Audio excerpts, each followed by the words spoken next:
Good morning to all of you. हमने पिछली class में पृथ्वी की उत्पत्ति के सिद्धांत देखे हैं। दो सिद्धांत हम ऑलरेडी पढ़ चुके हैं। पहला है आपका कांट की वायव्य राशि परिकल्पना और जो दूसरा है वो जेफरीज का टाइडल हाइपोथेसिस या जो है ज्वारीय परिकल्पना हम देख चुके हैं। हमारे सिलेबस का जो रिमेनिंग पोर्शन है वो है आपका पृथ्वी की उत्पत्ति के सिद्धांतों में ओटो श्मिड की अंतरतारक धूल परिकल्पना। तो आज इसके बारे में हम देखेंगे कि ये क्या है। तो सबसे पहले जो ओटो श्मिड है उन्होंने 1943 में सौरमंडल की जो व्याख्या है, उत्पत्ति की व्याख्या करने के लिए एक परिकल्पना दी 1943 में। उसका नाम है अंतरतारक धूल परिकल्पना, ठीक, या अंतरतारक धूली परिकल्पना, इंटरस्टेलर डस्ट हाइपोथेसिस। ये रशियन थे, रूसी वैज्ञानिक थे। ये इनकी विशेषता है कि इन्होंने ग्रहों की परिकल्पना गैस और धूल कणों से मानी है। सबसे बड़ी बात, इनके मतानुसार ब्रह्मांड में गैस और धूल कणों के बादल इधर उधर विस्तृत थे, रैंडमली फैले हुए थे, और इन्हीं से इन्होंने सौर परिवार की उत्पत्ति की कल्पना करी है।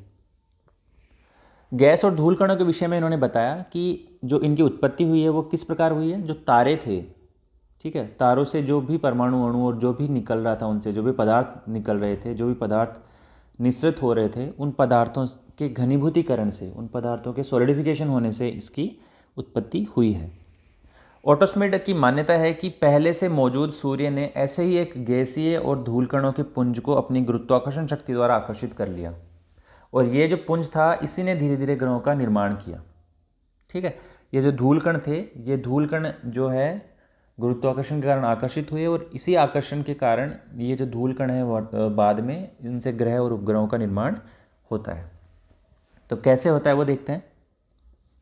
ओटो श्मिड के सहयोगी वैज्ञानिक हैं लेविन। उन्होंने ग्रह निर्माण की प्रक्रिया में 3 कारकों का योगदान बताया है। कौन कौन से वो कारक हैं? पहला है आपका गुरुत्व शक्ति, दूसरा है यांत्रिक ऊर्जा के कारण उसका यांत्रिक ऊर्जा का ऊष्मा ऊर्जा में, हीट एनर्जी में कन्वर्जन, यांत्रिक या भौतिक ऊर्जा का हीट में परिवर्तन। ठीक है, पहला कारक हो गया गुरुत्वाकर्षण, दूसरा हो गया भौतिक ऊर्जा का ऊष्मा ऊर्जा में परिवर्तन, और तीसरा हो गया भौतिक रासायनिक शक्तियाँ। ठीक, तो इन 3 के कारण से ये जो गैस और धूल कणों के पुंज थे ये बाद में ग्रह और उपग्रहों में परिवर्तित हुए। तो श्मिड क्या कहते हैं? श्मिड कहते हैं कि प्रारंभ में भ्रमणशील पुंज में उपलब्ध गैस और धूल कणें अव्यवस्थित थे। मतलब ये जो धूल और गैस के कण थे वो ऐसे ही फैले हुए थे लेकिन सूर्य की परिक्रमा कर रहे थे। जो ये पुंज था उसके चपटा होने के साथ साथ जैसे जैसे वो पुंज चपटा होता गया, इन कणों के परिक्रमण मार्ग भी व्यवस्थित होते गए। साथ ही ये जो इसका मार्ग था वो भूमध्य रेखीय तल के समानांतर होने लगा। उसके बाद में क्या होता है, जो गुरुत्वाकर्षण का प्रभाव होता है उसके कारण से यह पुंज अपने भूमध्य रेखीय तल की ओर चपटा तस्तरीनुमा भी होने लगा। मतलब इसका जो शेप है वो चपटा या तस्तरीनुमा होने लगा। और गैस और धूल कणों के बादल में धूल कण ज़्यादा होते थे। अब क्या, धूल और गैस दोनों का जो कैरेक्टर है या जो उनके जो लक्षण हैं वो अलग अलग थे। तो जैसे गैस और धूल कणों के जो बादल थे उनमें धूल कणों की मात्रा ज़्यादा होती थी, और ये भारी होने के कारण क्या हुआ, भूमध्य रेखीय तल की ओर ये बैठने लगे, भूमध्य रेखा की तरफ अपेक्षाकृत अधिक मात्रा में एकत्रित होने लगे, और जो गैसीय पिंड थे या जो गैसीय भाग थे वो बाहर की तरफ रहने लगे। तो मतलब जब घनीभूतीकरण हुआ तो जो भारी पदार्थ हैं वो अंदर की तरफ और जो हल्के पदार्थ हैं वो बाहर की तरफ आपको देखने को मिलते हैं। और इसका जो आकार था वो किस प्रकार का हो गया, एक चपटी तस्तरीनुमा। किसका आकार हो गया ये, जो गैस और जो धूल कणों के बादल थे उनका आकार। उसके बाद में क्या होता है कि पुंज के चपटा हो जाने से उनमें उपलब्ध गैस और धूल कणों की पारस्परिक दूरियां कम होने लगी। जब दूरी कम होगी तो क्या होगी, उनमें टकराहट पड़ने लग जाएगी। इसमें देखते हो आप कि जब जो गैस के कणों की टकराहट है वो होती है इलास्टिक। मतलब जब गैस के कण आपस में टकराते हैं तो उनकी स्पीड में कोई परिवर्तन नहीं आता। ठीक है, नहीं आता परिवर्तन, स्पीड कम नहीं होगी, इसका मतलब क्या होगा, उनमें घनीभूतीकरण धीरे होगा, क्योंकि यदि स्पीड में रहेंगे तो वो जम नहीं पाएंगे, इकट्ठे नहीं हो पाएंगे। लेकिन क्या होता है कि जो धूल कण हैं उनकी टकराहट अप्रत्यास्थ या नॉन इलास्टिक होती है। मतलब जब वो टकराएंगे तो उनकी गति कम हो जाएगी। इसकी वजह से क्या होता है कि जो धूल कण है वो आपके इकट्ठे होने लगे। तो जल्दी कौन इकट्ठा होता है, ज़्यादा कौन इकट्ठा होगा, जो वह इकट्ठा होगा, वो कण इकट्ठा होगा जिसकी स्पीड कम है, क्योंकि वो रुक जाएगा, स्थिर हो जाएगा तो वो कॉन्सोलिडेट हो जाएगा। और जो गैस के कण थे वो नॉन इलास्टिक थे, उनकी जो टकराहट थी वो इलास्टिक थी, प्रत्यास्थ थी, मतलब उनमें गति में ही कमी नहीं आती थी। तो इस वजह से क्या होता है कि जो धूल कण है वो ज़्यादा इकट्ठे होने लगे। ये जो धूल कण इकट्ठे हुए ये प्रारंभिक ग्रहों के भ्रूण या एम्ब्रियो सिद्ध हुए, मतलब इनके चारों ओर जो है वो ग्रह का विकास होता है। अब ये जो भ्रूण थे, जिनके एक ग्रहों के जो भ्रूण थे, ये परिपक्व होते होते ये जो भ्रूण है ये क्षुद्र ग्रहों के रूप में विकसित हो गए, एस्टेरॉइड्स बन गए, ये बड़े बड़े पिंड बन गए। और सूर्य की परिक्रमा करते हुए ये जो क्षुद्र ग्रह है अन्य छोटे छोटे पिंडों और कणों को अपनी तरफ खींचने लग गए। तो जो एस्टेरॉइड्स हैं ये क्या बनने लगे, बाद में ग्रह बनने लग गए। ये जो पिंड बने इनका खुद का गुरुत्व आ गया और ये इसके वजह से क्या किया, इन्होंने अपने आसपास के जो भी धूल कण और थे उनको अपनी ओर आकर्षित करना प्रारंभ कर दिया और ये आकार में बड़े होते गए और बाद में ये क्या हुआ, ये ग्रहों के रूप में विकसित हो गए।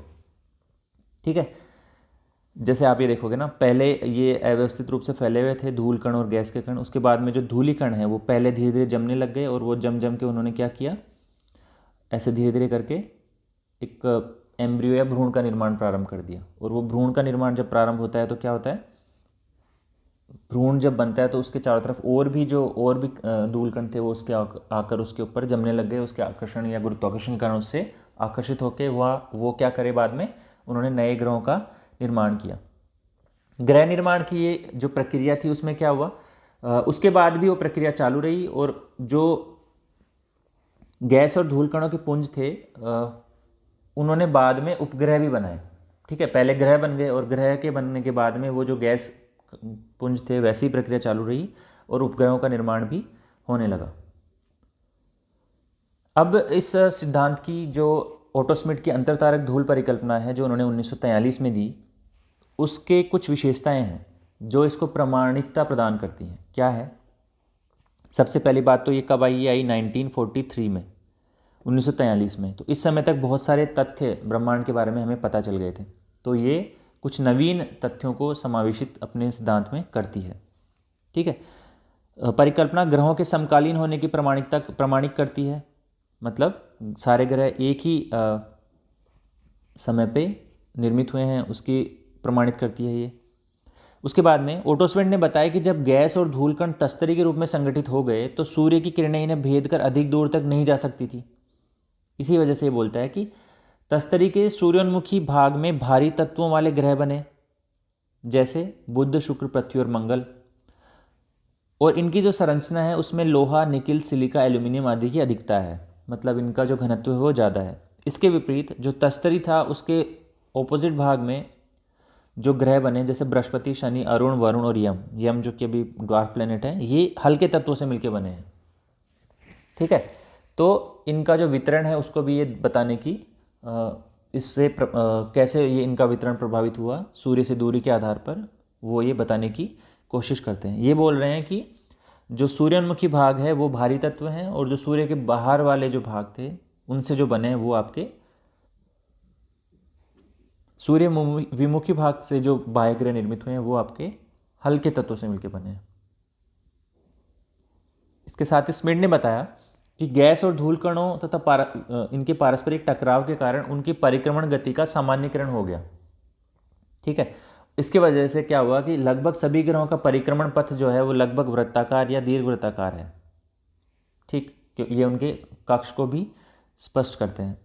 इसके बाद में ओटो स्मिट ने ग्रहों के बीच की दूरियों का स्पष्टीकरण दिया। उन्होंने कैसे दिया, उन्होंने कहा कि भिन्न भिन्न गति और परिमाण वाले ग्रह अलग अलग दूरियों पर भी संगठित होंगे, क्योंकि हर ग्रह का आकार अलग है, उसका पथ अलग है, उसकी स्पीड अलग है, इस वजह से वो जो डिस्टेंस है वो इक्वल नहीं होगा। ठीक है, अलग अलग दूरियों पर ही संगठित होंगे। इसके बाद में इन्होंने कोणीय संवेग के वितरण में विसंगति को भी बताया। उन्होंने कहा इस परिकल्पना से कोणीय संवेग के वितरण में विसंगति का स्पष्टीकरण भी मिल जाता है। कैसे मिल जाता है, क्यों मिल जाता है, क्योंकि सूर्य व ग्रहों की रचना भिन्न परिस्थितियों व घटकों से हुई है। मतलब प्रत्येक ग्रह की जो रचना है वो भिन्न परिस्थितियों में और भिन्न घटकों से हुई है। जैसे मैंने पहले बताया आपको कि जो आंतरिक ग्रह हैं वो आपके भारी ग्रह हैं और जो दूर वाले ग्रह हैं वो हल्के ग्रह हैं। इस वजह से उनका जो कोणीय संवेग का वितरण में असमानता है, मतलब प्रत्येक ग्रह का जो कोणीय संवेग है वो अलग अलग है। क्यों अलग अलग है, क्योंकि उसकी रचना अलग अलग परिस्थितियों और घटकों से हुई है। इसी प्रकार ओटो श्मिड जो है अपनी परिकल्पना में द्रव्यमान के वितरण की भिन्नता को भी दर्शा देते हैं। तो ये कुछ विशेषताएं हैं जो ये दर्शाती हैं कि ओटो श्मिड की जो परिकल्पना है वो थोड़ी जिसकी मान्यता है वो थोड़ी अधिक है। इसके बाद में आप देखोगे कि इसकी कुछ आलोचना भी है। बहुत ज़्यादा आलोचना में नहीं जाएंगे, लेकिन देखते हैं आलोचना क्या है इसकी, क्योंकि प्रश्न जब भी पूछा जाएगा वो आपसे आलोचनात्मक व्याख्या करवाएगा, तो आपको आलोचना लिखनी ही लिखनी है। देखिए, इसकी आलोचना है कि गैस और धूल कणों से निर्मित बादल की उपस्थिति से कई वैज्ञानिक संतुष्ट नहीं हैं।